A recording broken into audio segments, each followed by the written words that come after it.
Before 2008, Spain was a joke to the football world, a nation overflowing with talent but cursed to fail when it mattered most. For decades, they were the beautiful losers, dazzling passes, heartbreaking exits, and a legacy of disappointment. But then, almost overnight, everything changed. A group of players, small, quiet, and unassuming, rewrote football's DNA. They didn't rely on strength or speed, they built a new language made of patience, precision, and impossible control. And in just 6 years, that fragile Spain became the most dominant team the world had ever seen. Because what started as a tactical experiment became the blueprint that changed football forever.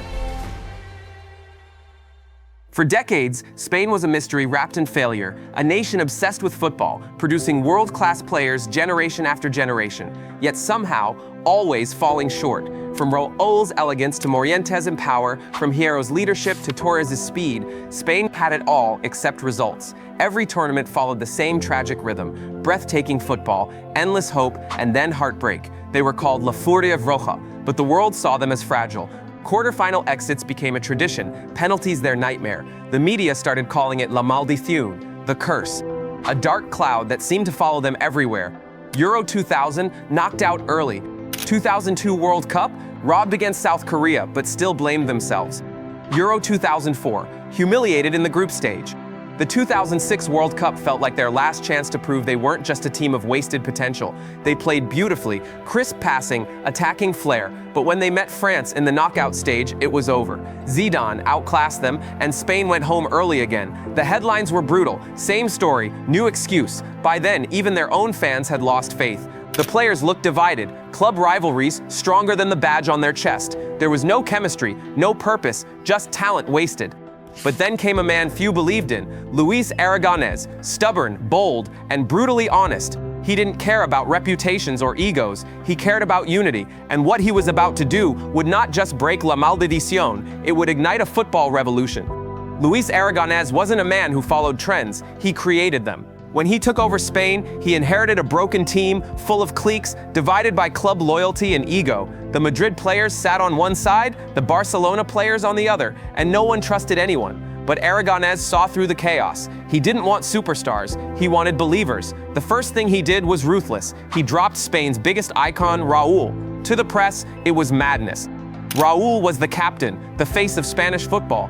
But to Aragonés, it was necessary. He was building something new, a team that would live and die by one idea: control everything.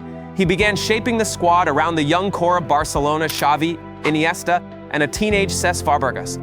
Players who didn't rely on size or strength, but on rhythm, intelligence, and trust. For years, Spanish football had been defined by chaos: attack, lose the ball, defend, repeat. But Aragonés wanted something revolutionary. He called it jugar y disfrutar, play and enjoy. But what he really meant was, keep the ball, make the opponent suffer.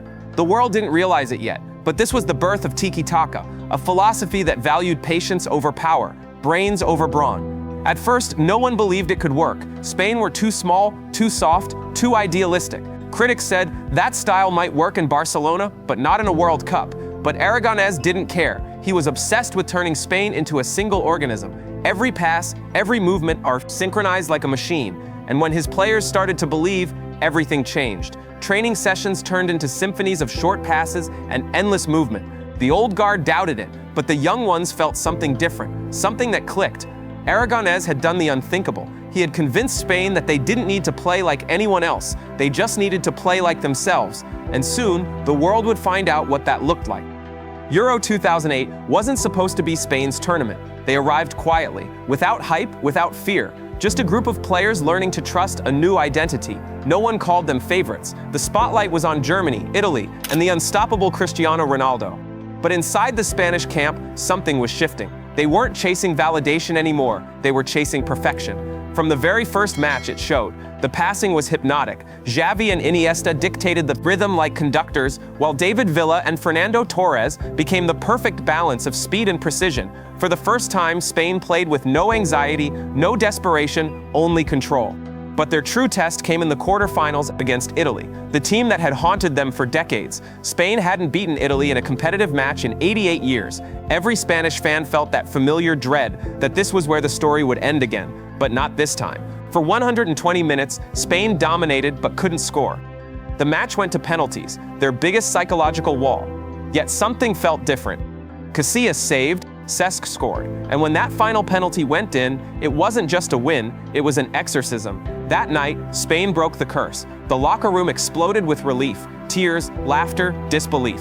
Aragonés said just 6 words that would define them forever. Now you know you can win. From that moment on, they were unstoppable. They swept through the rest of the tournament, playing football so pure it looked rehearsed. And in the final against Germany, one moment captured it all. Fernando Torres sprinting past Lam, chipping the keeper, and sealing Spain's first major title in 44 years. But this wasn't just a trophy, it was the birth of a dynasty. Because what Spain found in 2008 wasn't luck, it was a formula that would soon conquer the world. After Euro 2008, the revolution spread from the national team to club football. Pep Guardiola took charge of Barcelona, and in doing so, he perfected the same ideas Luis Aragonés had implanted: control, patience, and constant movement. But Guardiola pushed it further. He turned football into science. Every pass had a purpose, every position had meaning, every player had to think 3 moves ahead. Xavi, Iniesta, Busquets, Puyol, Piqué, the same players who had lifted Spain's first trophy in 44 years, now became masters of the system. Under Pep, they learned not just how to win, but how to dominate without chaos. And when they brought that style back to the national team, something incredible happened. Spain and Barcelona became one. They moved the same way, thought the same way, and trusted each other completely. Club rivalries disappeared, chemistry replaced ego. For the first time, Spain played like a single organism. People said it was boring, but what they were really watching was perfection. By 2010, Spain were no longer the outsiders, they were the standard. Every team in South Africa feared them, but that fear came with pressure. And when Spain lost their opening match to Switzerland, the critics pounced. Overrated, too many passes, no killer instinct, the old ghosts of failure tried to return. But this wasn't the same Spain anymore. Instead of panicking, they doubled down on what made them great: control. No chaos, no desperation, just patience. Match after match, they strangled opponents with possession, killing games with one simple rule: you can't score if you never touch the ball. Each knockout round became a masterclass in discipline. Paraguay pressed, Portugal countered, Germany panicked, all fell the same way. Xavi dictated tempo, Busquets cleaned every loose ball, Casillas saved when it mattered. It wasn't flashy football, but it was perfect football.